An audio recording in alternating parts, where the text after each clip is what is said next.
Agartha inside the hollow Earth. Our interest rightly begins just after your race exploded the first atomic bombs over Hiroshima and Nagasaki, Japan. It was at that alarming time we sent our flying machines, the Flugelrads, to your surface world to investigate what your race had done. The King of the Hollow Earth. I've spoken of the greatest cover-up of all time being the suppression of the fact that extraterrestrials have been visiting Earth from other planets. If that is the biggest cover-up of all time, then the second biggest cover-up of all time is the attempt to keep secret the fact that there is a civilization of people living in the center of the Earth. The civilization is known as Agartha. This might be hard to believe, I know it was difficult for me at first. However, I now have an absolute knowingness of the truth of it. To begin with, Buddhist theology fervently affirms its existence. It is believed to be a race of supermen and superwomen who occasionally come to the surface to oversee the development of the human race. It is also believed that this subterranean world has millions of inhabitants and many cities, its capital being Shambhala. The king of this world is believed to have given orders to the Dalai Lama of Tibet, who is his terrestrial representative. His messages are transmitted through certain secret tunnels connecting the inner world of Agartha with Tibet. The famous Russian channel Nicholas Roerich, who was a channel for ascended Master El Morya, claimed that Lhasa, the capital of Tibet, was connected by a tunnel with Shambhala in the inner earth. The entrance of this tunnel was guarded by lamas who were sworn to secrecy. A similar tunnel was believed to connect the secret chambers at the base of the Great Pyramid at Giza with Agartha. The Ramayana, one of the most famous texts of India, tells the story of the great avatar Rama. It describes Rama as an emissary from Agartha, who arrived on an air vehicle. It is quite extraordinary that both the Buddhist and Hindu religions refer to Agartha. The first public scientific evidence of Agartha's existence occurred in 1947 when Rear Admiral Richard E. Byrd of the United States Navy flew to the North Pole and instead of going over the pole actually entered the inner Earth. In his diary, he tells of entering the hollow interior of the Earth, along with others, and traveling 1,700 miles over mountains, lakes, rivers, green vegetation, and animal life. He tells of seeing monstrous animals resembling the mammoths of antiquity moving through the brush. He eventually found cities and a thriving civilization. His plane was finally greeted by flying machines of a type he had never seen before. They escorted him to a safe landing place and he was graciously greeted by emissaries from Agartha. After resting, he and his crew were taken to meet the king and queen of Agartha. They told him that he had been allowed to enter Agartha because of his high moral and ethical character. They went on to say that ever since the United States had dropped atomic bombs on Hiroshima and Nagasaki, they had been very concerned for their own safety and survival. They had decided that it was time to make greater contact with the outside world to make sure humanity didn't destroy the planet and their civilization with it. Byrd had been allowed in so they could make contact with someone they trusted. To make a long story short, when their visit was finished, Admiral Byrd and his crew were guided in their plane back to the outer world, their lives having been changed forever. In January of 1956, Admiral Byrd led an expedition to the South Pole. On that expedition he and his crew penetrated 2,300 miles into the center of the Earth. Admiral Byrd states that the North and South Poles are only two of many openings into the center of the Earth. I can't help thinking about Jules Verne's famous science fiction book, Journey to the Center of the Earth. Admiral Byrd also states the inner Earth has its own sun. Byrd's theory is that the poles of the Earth are concave, rather than convex, and ships and planes can actually sail or fly right in. The American press announced Admiral Byrd's discovery, but it was immediately suppressed by our good friends, the secret government. Ray Palmer, the editor of the magazine Flying Saucer, published a detailed story about Admiral Byrd's discoveries. The United States government bought, stole, or destroyed almost every copy and then destroyed the plates at the printing office. I have been told that exactly the same thing happened to an article about Admiral Byrd's discovery published by National Geographic. The magazine was released, and the U.S. government gobbled up almost every issue. If the story weren't true, why would the government be so nervous? It is interesting to note that the United States government does not allow planes to fly over the poles. All flights are directed to go around the poles, and any airline pilot flying in those areas will confirm this. Another interesting point is that icebergs are composed of freshwater, not saltwater. It is also curious that it is warmer near the poles than it is 600 to 1,000 miles away from them. The opening at the poles might also explain why there are so many UFO sightings in those areas. In his book The Hollow Earth, Dr. Raymond Bernard tells of a man who has confirmed Admiral Byrd's story. Dr. Nephi Cotton of Los Angeles reported that one of his patients, a man of Nordic descent, told him the following story. I lived near the Arctic Circle in Norway. One summer my friend and I made up our minds to take a boat trip together and go as far as we could into the North Country. So we put a month's worth of provisions into a small fishing boat and set to sea. At the end of 1 month we had traveled far into the north, beyond the pole and into a strange new country. We were much astonished at the weather there. It was warm, and at times at night it was almost too warm to sleep. Then we saw something so strange that we were both astonished. Ahead of us on the warm open sea was what looked like a great mountain. Into that mountain at a certain point the ocean seemed to be emptying. Mystified, we continued in that direction and found ourselves sailing into a vast canyon leading into the interior of the earth. We kept sailing, and then we saw what surprised us, a sun shining inside the earth. The ocean that had carried us into the hollow interior of the earth gradually became a river. This river led, as we came to realize later, all through the inner world, from one end to the other. It can take you, if you follow it long enough, from the North Pole clear through to the South Pole. We saw that the inner surface of the earth was divided, as the outer one is, into both land and water. There is plenty of sunshine and both animal and vegetable life abound there. We sailed farther and farther into this fantastic country, fantastic because everything was huge in size as compared with things on the outside. Plants were big, trees gigantic. Finally we came to giants themselves. They were dwelling in homes and towns, just as we do on the Earth's surface, and they used a type of electrical conveyance like a monorail car to transport people. It ran along the river's edge from town to town. Several of the inner Earth inhabitants, huge giants, detected our boat on the river and were quite amazed. They were, however, quite friendly. We were invited to dine with them in their homes, and so my companion and I separated, he going with one giant to that giant's home and I going with another giant to his home. My gigantic friend brought me home to his family and I was completely dismayed to see the huge size of all the objects in his home. The dinner table was colossal. A plate was put before me and filled with a portion of food so big it would have fed me abundantly for an entire week.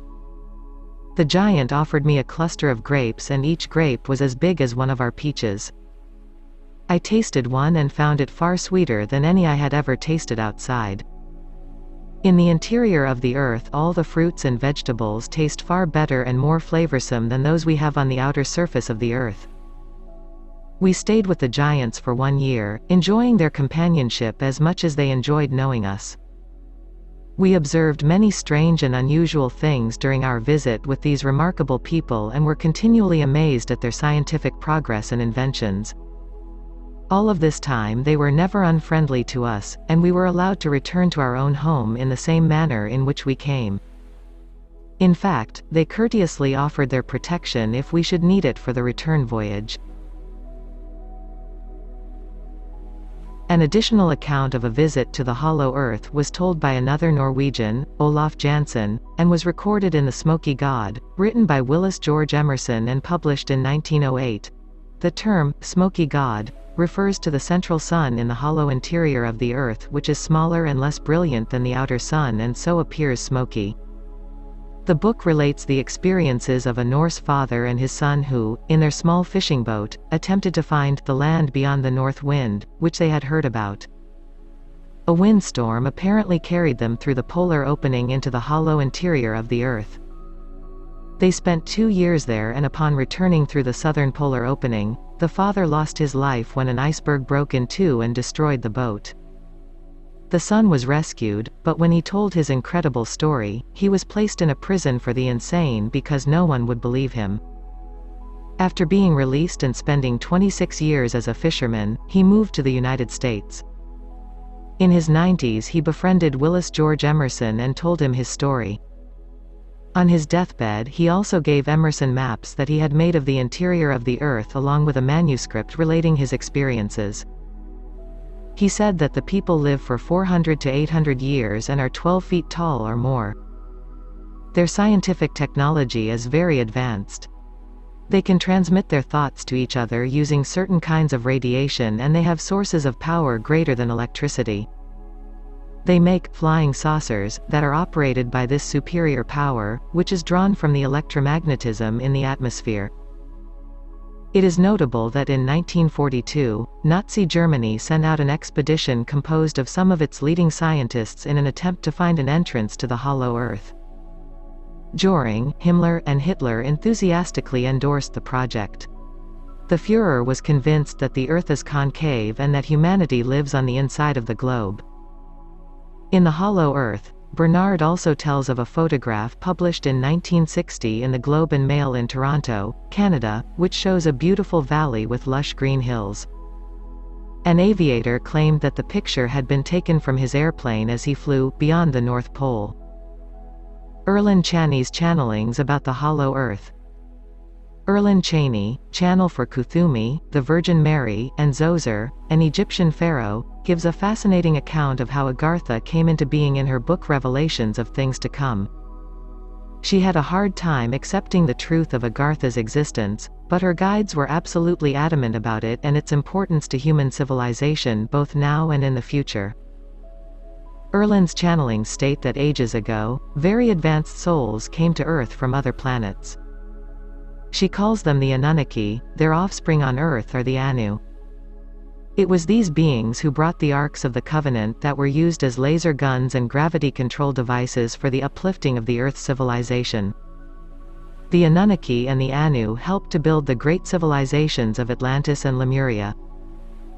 Eventually, the Anunnaki departed, leaving Earth in the hands of the Anu, who had mated with Earthlings. As time went on, Atlantis began to be taken over by the sons of Belial, or the Dark Brotherhood. The Anu, realizing destruction of Atlantis was approaching, fled to other lands, especially Egypt.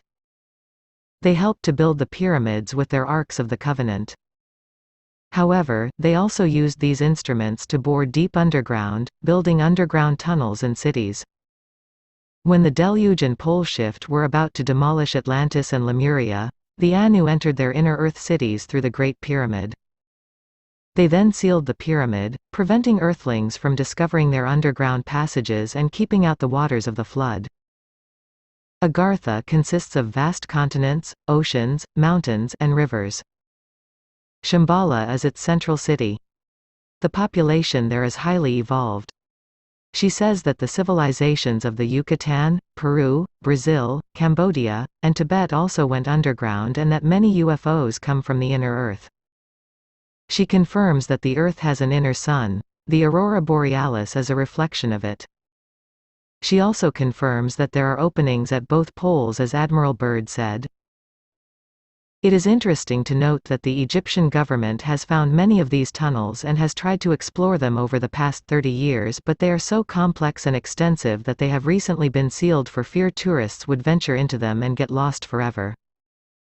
In a fascinating book by Chaney called Beyond Tomorrow, Robert Stacy Judd, a noted archaeologist from California, tells of being in the Yucatan and entering the stupendous cave of Lolton with a party of 6 researchers. They descended far into the depths of the Earth and then realized they were lost. They became very concerned when all of a sudden, from farther down in the depths, a light came toward them. The light turned out to be a torch carried by an old blind hermit who told them he had seen them clairvoyantly and knew they were lost. Even though blind, he proceeded to lead them back to the Earth's surface. The men were exceedingly grateful and asked the hermit where he lived. The hermit told them that the cave was his home and that he came to the surface only every few months. When asked how he survived, how he found food and drink, he said that he was cared for by the friends who lived in the beautiful inner city in the depths of the earth. He paused long enough to have his picture taken, then disappeared back in the cave. Telos, beneath Mount Shasta. I attended a lecture given by a woman named Sharula and her husband, Shield, who stated that she was something like 350 years old and that they came from the underground city of Telos, which apparently is a couple of miles beneath Mount Shasta. I listened very intently to their teachings and have to admit they were both very sharp and knew their stuff, in a spiritual sense. I agreed with everything they said. However, I have to admit I did question her statement about being over 350 years old. The next day, when I was receiving a healing treatment from a friend who is exceedingly clairvoyant, I told her about the lecture. She said that she could tell from a picture if what Sharula had said were true. I happened to have the advertisement for the lecture in my car, and it contained a picture of both Shield and Sharula. Upon looking at Sharula's aura in the picture, my friend said that it was totally different from a normal human aura and that she felt that there was a good possibility that Sharula had been telling the truth about her age and home. My own intuition and inner guidance had felt it to be true. It was interesting to get this confirmation. There are apparently underground tunnels and cities at various levels of the Earth's crust throughout the planet. Many of the beings who live there are apparently coming to the surface now, just as extraterrestrials are coming to Earth in great abundance. Dwal Kul's channelings about the hollow Earth. Whenever I research a subject, I like to get Dwal Kul's feedback on the information I have come up with. I told him what I had learned, and he had a number of interesting things to add. First of all, he confirmed that Admiral Byrd had indeed traveled to the inner Earth as he had claimed. He said that there is a sun in the inner Earth, but that it is different from the outer sun. He said that the aurora borealis is not caused by the sun of the inner Earth but by a different light source. He said that the openings at the poles are very wide, so ships and planes can fly into them, but that they are naturally protected by an energy field. People can find them if they really search, even though they are camouflaged by the energy field. He confirmed that there are entrances to the inner Earth in Egypt, Tibet, and the Yucatan, and added that there are other entrances in the Bermuda Triangle, the former Soviet Union, and Africa. He said that there are different races in the inner Earth, just as on the surface, and that some of them are quite tall. He also confirmed that the United States government and those of other countries are aware of the inner Earth and are hiding the information about it just as they are hiding their connections with extraterrestrials. He also confirmed Erland's story of the Anu and their escape into the tunnels just prior to the flood. However, he added that beings had been living there long before the Atlanteans came. Among the Native American peoples, the Navajo legends teach that the forerunners of man came from beneath the earth. The Ancient Ones had supernatural powers but were driven from their caverns by a great flood, Atlantis? Once on the surface, they passed on their great knowledge to the human race before once again seeking their secret sanctuary. The Pueblo Indians' mythology also places their god's place of origin in the inner Earth. The inner world was supposedly connected to the surface people by a hole in the north. The ancient writings of the Chinese, Egyptians, and Eskimos speak of a great opening in the north and of a race of people who live under the Earth's crust. The writings say that their ancestors came from the Paradise Land in the Earth's interior. In the Buddhist tradition, ancient philosophy states that Agartha was first colonized many thousands of years ago when a holy man led a tribe that disappeared under the ground. The present population of that underground kingdom is believed to number many millions, and the people are believed to possess a science, far superior to any found on the surface of the earth, that includes cars that run at tremendous speeds through underground tunnels. In the ancient legends of Quetzalcoatl, the great avatar of the Aztecs and Mayans, it is told that he vanished on a flying saucer for 8 days and visited the subterranean world. Russian explorer Ferdinand Ossendowski, author of Beasts, Men and Gods, relates his own experiences in Mongolia. In his travels he came across Mongolian legends of the subterranean world of Agartha, ruled by the king of the world who resides in the holy city of Shambhala. The legend says that in ancient times, a Mongolian tribe seeking to escape Genghis Khan hid in a subterranean land. They were shown a door that turned out to be the entrance to the kingdom of Agartha. According to Ossendowski, who was considered a great authority on the subterranean worlds, Agartha extends through subterranean tunnels to all parts of the world. These tunnels run under both major oceans and under all continents of the earth, and there are swift vehicles that move through them. He believes that the inhabitants of both Atlantis and Lemuria found refuge there. Hidden cities. There are over 100 subterranean colonies underneath the earth, all but one of them quite close to the surface. These underground cities have been referred to as the Agartha network. Their customs vary, but they follow a common, spiritually oriented structure of living, the Melchizedek teachings. The Melchizedek are an ancient priesthood that disseminates the teachings of the Great White Brotherhood throughout the universe. The average population of these cities is 500,000, but Telos, beneath Mount Shasta, has over 1.5 million inhabitants. A second colony of approximately the same size is located beneath the Mato Grosso plains of Brazil. This Atlantean outpost is called Posid. Although Atlantis and Lemuria have become myth to most people on the surface of the Earth, in reality they are just continuing their evolution underground. There are other inner-world cities, including Shanshe, a refuge of the Uyghur culture, a branch of the Lemurians. Entrance is guarded by a Himalayan lamasery and the population is 750,000. Rama is a remnant of the surface city of Rama, India, and is located near Jaipur. Population is 1 million and the inhabitants are known for their classic Hindu features. Xinghua is a remnant of the northern migration of the Uyghurs and is located on the border of Mongolia and China. It has a population of 750,000. Admiral Byrd's diary. I would like to quote Admiral Byrd's own description in his diary of his experiences after entering the opening at the pole and traveling by plane to one of the main cities in the center of the Earth. They were flying over a beautiful lush terrain of mountains, rivers, and streams. Byrd saw what at first looked like an elephant, but he then realized it was a mammoth prehistoric dinosaur. The external temperature was 74 degrees.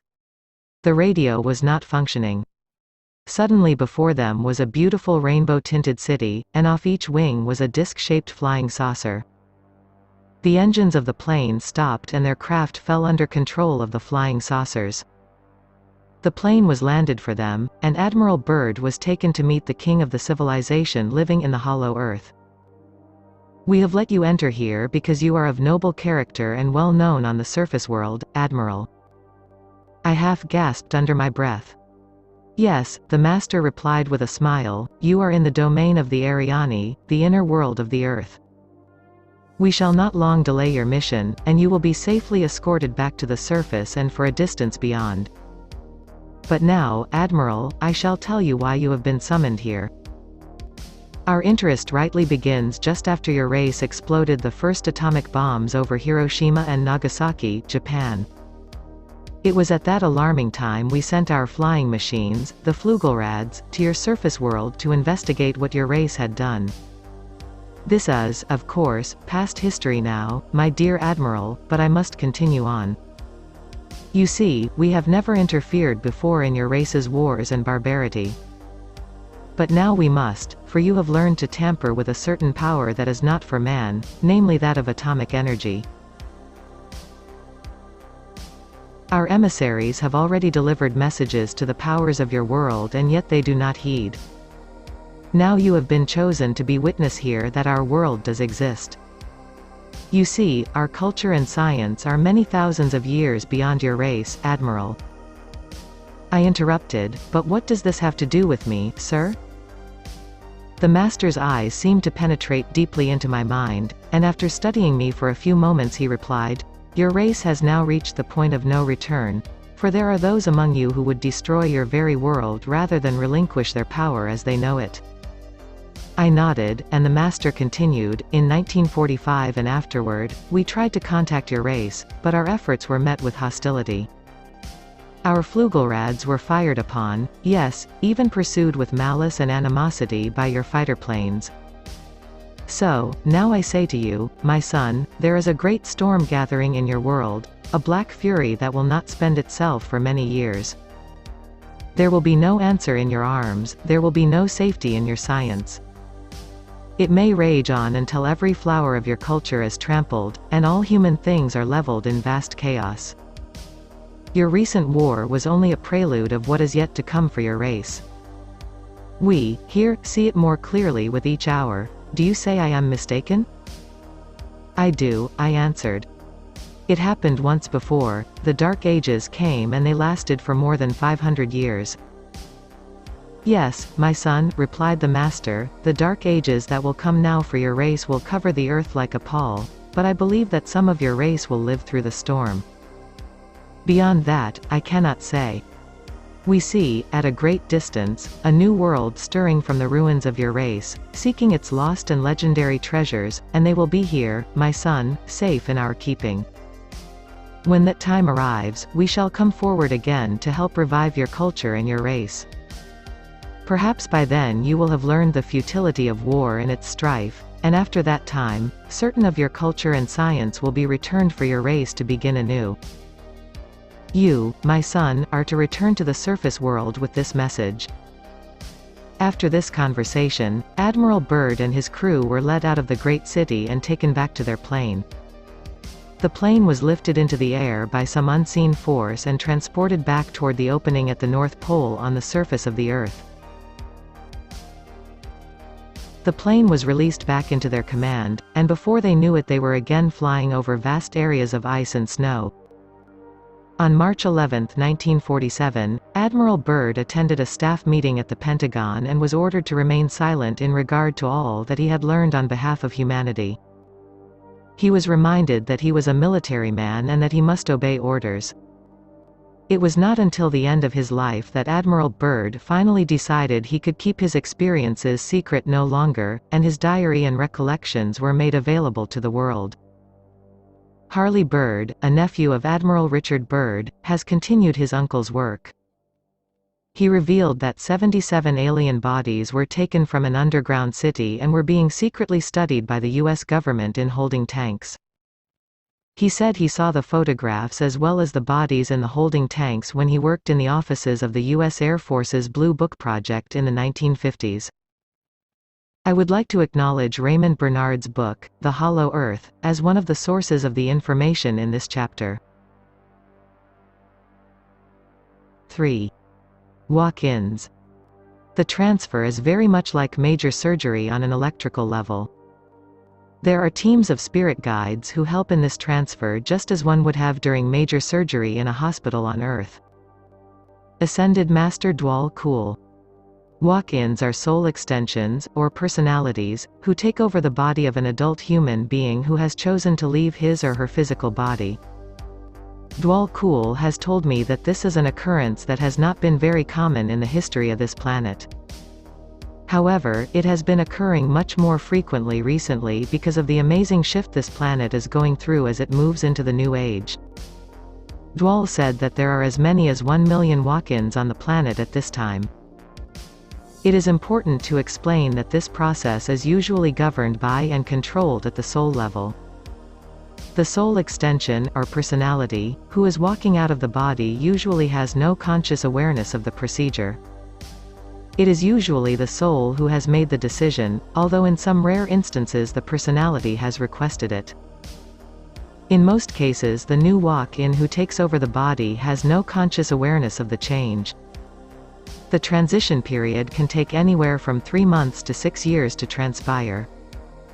It is usually very disconcerting to the walkout's emotional body because there is a process of sharing the physical body with the other entity for a period of time, and, in most cases, the walkout is not conscious of what is occurring.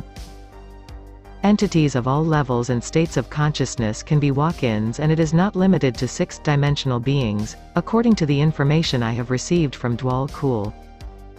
The walk-in will come into the new physical body only, of course, if the walkout has agreed to it on a soul level.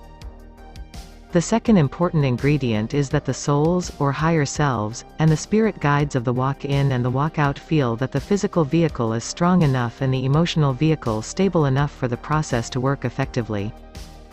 Such a transfer is very much like major surgery on an etheric level. Teams of spirit guides help in the transfer. It is a very delicate procedure. It is very important to point out the difference between a walk-in and a possession. A possession is a forced entry into a person's auric field that can cause the entity living in that body to be booted out. Dwal has told me that the negative extraterrestrials have attempted possessions and have even succeeded at times. Most possessions, however, do not result in the existing entities being booted out of its body. This is very rare and nothing to be fearful about if you have a spiritual belief and any sense of your own personal power, and as long as you are not a drug addict or an alcoholic. Dwal Kul has told me that Adolf Hitler was a walk-in. The Dark Brotherhood facilitated the shifting of one of their high-ranking members into Hitler's body. Adolf Hitler was on the dark path himself before he left, but the new entity was even darker in consciousness. There is no karmic penalty when a walkout chooses to leave his or her existing body. The concept of a walk-in is sometimes hard for people to believe. If you think about it, everyone is a walk-in in the sense that everyone walks into a baby's body. The only difference is that the walk-in moves into an adult body rather than an infant body. A walk-in gets to skip the whole childhood phase, which at first glance sounds pretty good. Dwal has told me, however, that being a walk-in is no piece of cake. It is traumatic to the entity who is coming in as well as to the entity who is walking out. The walk-in is, in a sense, taking on some of the karma of the walkout. Both the karma in the physical vehicle and all the brain memories of the walkout remain with the new walk-in. Part of the responsibility of the new walk-in is to balance and clear the personal karma that was left behind by the entity that has left. In most cases, the entity that leaves has been very depressed and suicidal or has just had a major accident. A new entity walks into a pre-existing complex of marriage, children, and friends. Because the brain memories are left by the walkout in the physical structure of the brain, the walk-in is able to function in such a way that the wife or husband and family might not realize they are not dealing with the same entity. They will in most cases notice a big change, but they will attribute it to a change in attitude, not a change in entities. Since walk-ins are not consciously aware, in almost all cases, that they are walk-ins, because they have all the brain memories of the walkout, they are disoriented for a time, but they also feel that they are where they belong. Dwal told me that the Ascended Masters are not usually involved in this process.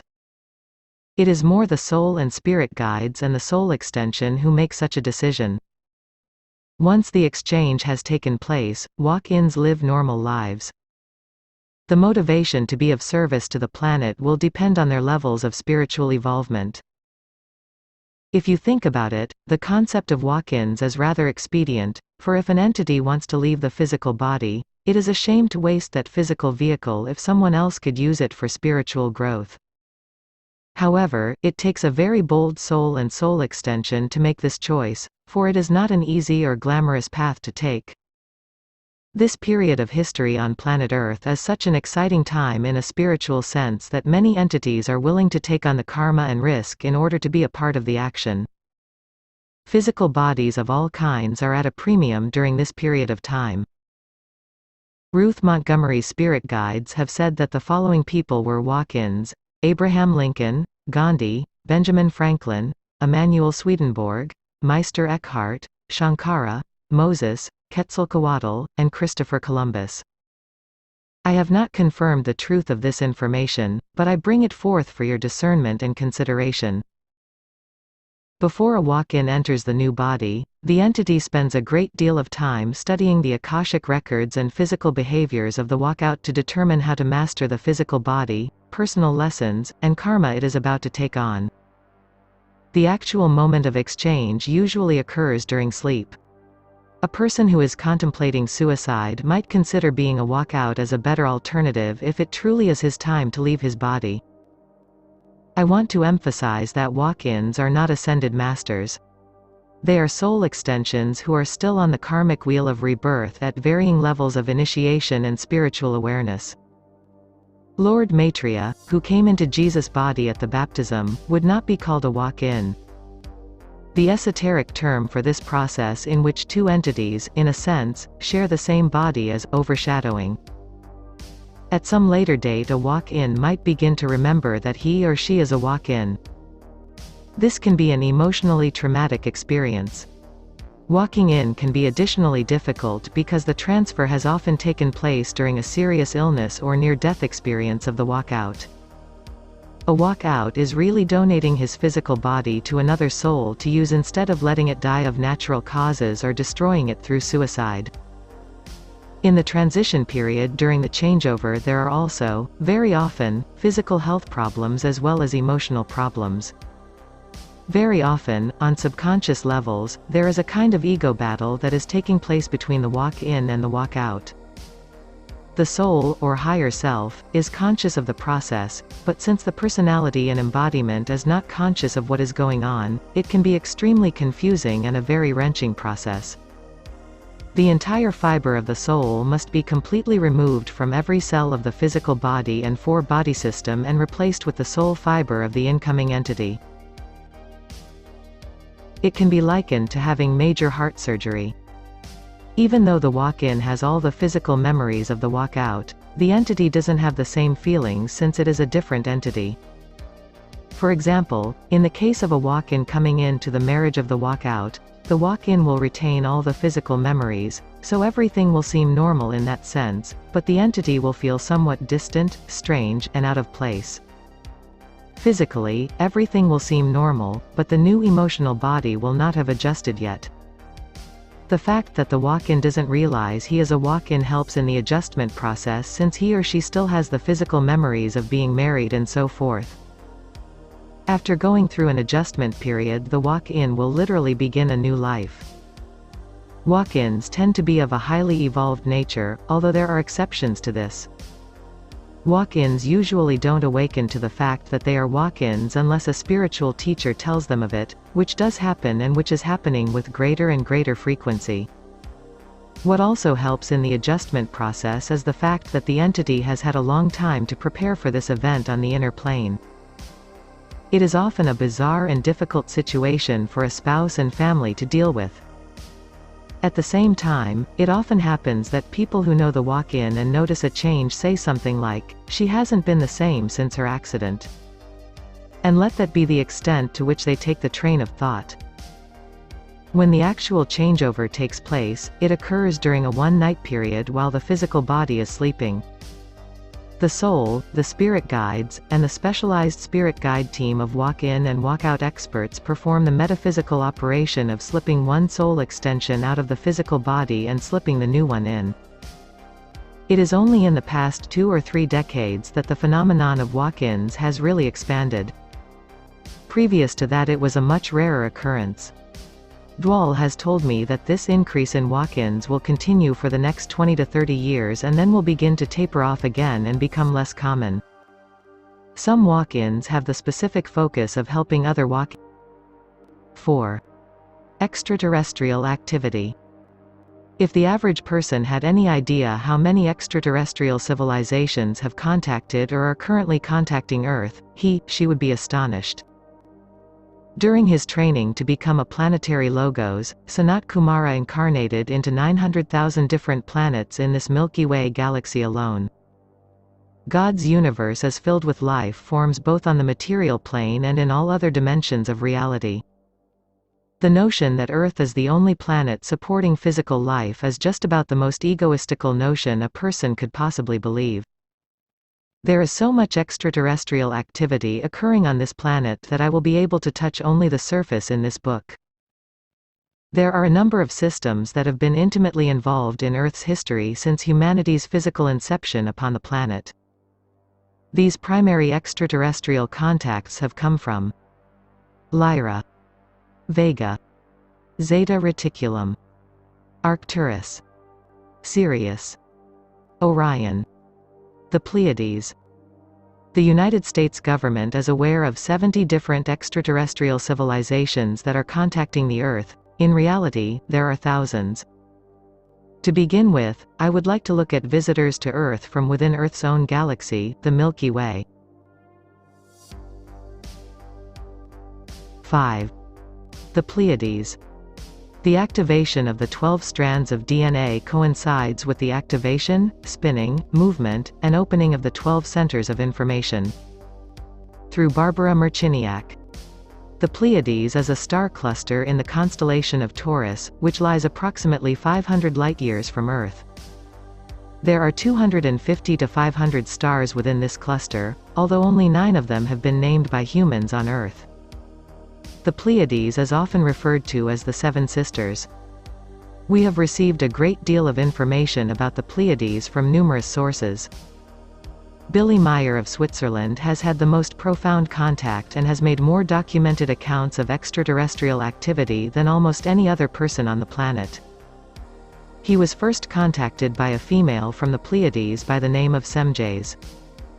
She has said that she comes from the planet Era, which looks something like the lower Swiss Alps.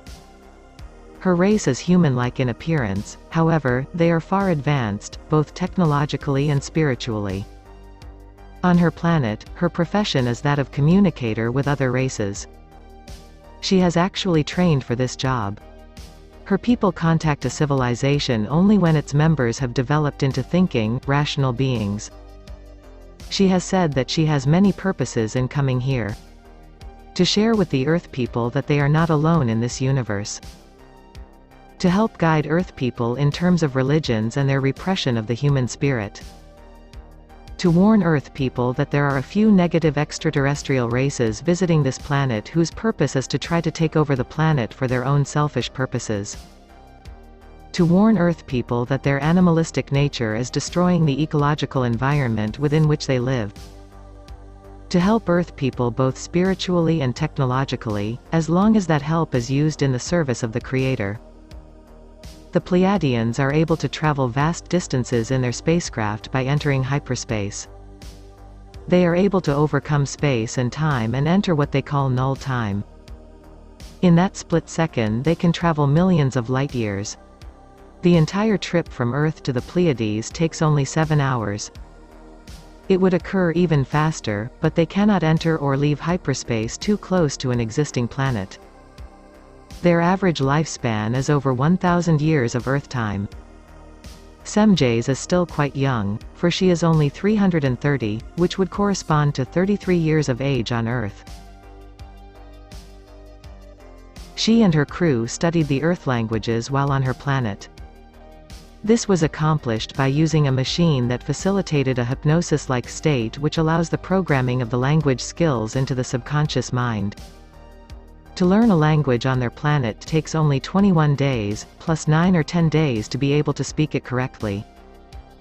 Semjase has said that her craft are crash-proof because of a built-in automatic device that calculates the probability factors of failure of mechanical apparatus days before it happens. On some of the motherships they actually have androids which are half mechanical, half organic artificial beings that resemble man to a large extent. Star Trek's data might be much more true to life than you realized. Semjase's planet is 3,000 years ahead of Earth in terms of its technology. The craft have cloaking devices that prevent them from being seen, even if they are right in front of you. The Pleiadians believe in God and in reincarnation and are here only to be of service. They do not see themselves as perfect and superior to humans, but rather as brothers and sisters in a greater spiritual family. They teach that clock time is a mental construction of Earth humans, and that humans will never be able to travel very far in space until they fully realize that. The Pleiadians belong to a union of planets reaching far out into the universe, and involving somewhere around 127 billion people. They are also connected in even a larger sense to a group called the Association of Worlds. This is a group of both physical and non-physical beings from many different levels of consciousness. It has also been called a galactic confederation of planets. It is their hope that humans will soon rise above its barbaric, animalistic nature and be able to join this association. All the galactic civilizations mentioned in this chapter are under the auspices of a council based in the star system Andromeda. Very often Pleiadians are present in everyday life, even though the average person on the street would never know it.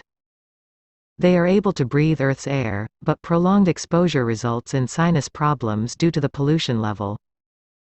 If they get into a jam for some reason, they can usually get out of it easily because of their ability to influence the thoughts of the average human being on Earth. They have viewing devices on their spacecraft that allow them to see into solid material. For example, they were able to see inside of the American and Soviet spacecraft during their maneuvers in space. Their motherships are almost like small planets which more than 143,000 Pleiadians can inhabit comfortably. Everything that is necessary for life is produced aboard the craft. The motherships are able to travel billions of light-years in a second. She said that this mothership, which is over 10.6 miles long, was used for intragalactic patrol to oversee law and order. When Semjase was asked if there was an end to the universe, she said that there is no end but that there is a barrier where this universe touches the next one. She referred to this next universe as the Doll universe. The people of Doll universe are about 350 years more advanced than even the Pleiadians technologically. The Pleiadians have become quite friendly with these beings, and they helped the Pleiadians with the building of their most recent motherships.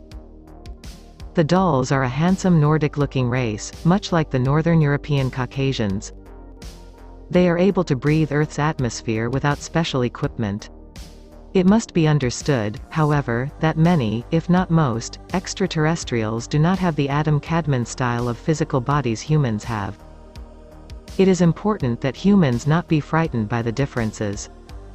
Billy Meyer had the opportunity to meet Semjase's father, who was able to speak with Billy Meyer in German because he wore an apparatus around his waist that was a language converter. They also have devices that allow them to teleport themselves, much like the apparatus on Star Trek. Once, during some picture-taking, Meyer noticed that a particular tree was missing, yet the ground where it once stood was completely normal in appearance. When asked about this, Semjase said that it had been moved by changing its time.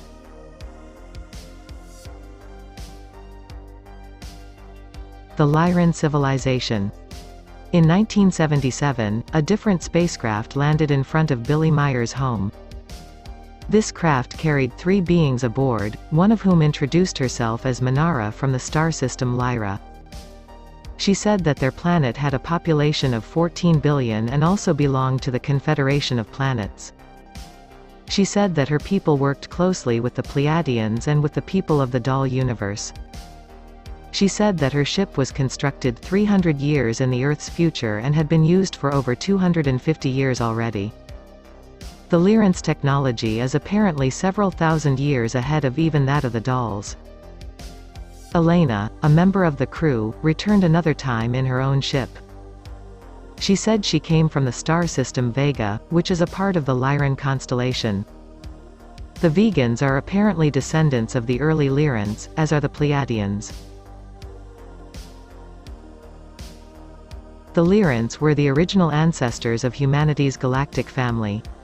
Many thousands of years ago, their civilization reached a very high technological level. However, they fell into disagreement, and factions developed within the culture. These factions went to war and destroyed much of the society. Many of the beings from Lyra left in their starships to colonize the Pleiades, the Hyades, and the Vega system.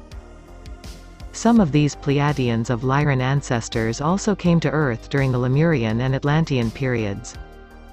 The Lyrans have long since evolved past the conflict and past the warlike stage of evolution. The other civilizations could be looked at as humans' galactic cousins. God has created different kinds of bodies for different types of gravities and climate conditions, but all are brothers and sisters in a universal family, even if from an average human perspective, others appear to be ugly, strange, or distorted. It is important to remember that beauty is in the eye of the beholder, and humans can look just as weird to others. There are extraterrestrials who are small, tall, reptilian-like, insect-like, crocodile-looking, and with slanted eyes, no hair, big heads, long fingers, and so forth. The Star Wars bar scene is more truth than fiction. The Lyran races began evacuating their home planet over 22 million years ago, at which time they visited Hyperborea, one of the earliest continents on planet Earth in pre-Lemurian times. Madame Blavatsky writes about it in The Secret Doctrine. The earliest societies on Earth learned from the visiting Lyrants. Vegan technology is about 250 years ahead of Pleiadian technology. Vegans are also in contact with the doll universe and are being assisted by them. The vegans are darker in skin color than the Lyrants, and they have higher cheekbones and more triangular faces. The vegans also helped to colonize star systems such as Altair, Centauri, Sirius, and Orion, among others. Altair lies around 15 light-years from Earth. The Altair civilization is quiet and contemplative, given to peaceful philosophic pursuits. They are not currently involved in space exploration. All these civilizations are guided by non-physical beings who sit on the Andromeda Council. Andromeda is a large spiral galaxy, the closest to the Milky Way at a distance of 2.2 million light-years. More about the Pleiadians. All Pleiadians have small gardens in which they work with their own hands. For them it is a way of staying in touch with the Creator. They each work 2 hours each day in their factories, overseeing their automated machines and robots. The Pleiadians go to school until they are in their 70s. Every person must be familiar with 12 to 20 professions. They mature in body in 12 to 25 years but do not marry until they are at least 70 years old and have completed their chosen education. The median age for those who marry is 110. Both spouses must pass strict mental and physical examinations before they are allowed to marry. No one is forced to marry and many don't. The Pleiadians have, apparently, a number of ground stations on Earth, one of them in the Swiss Alps which has been in existence for 70 years. It is in an enclosed valley between some very high mountain peaks and has no vehicle access. It is totally protected and cannot be seen from the air. Life on the planet Era is peaceful and harmonious.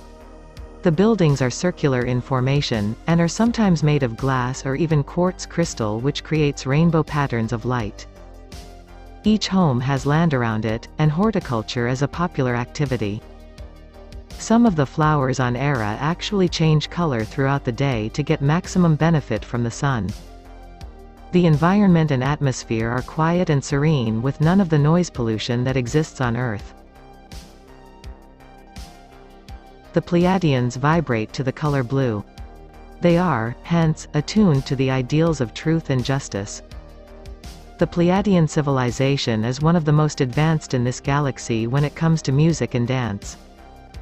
The new forms of music they are presenting to Earth will raise the vibrational frequencies of all who listen to it.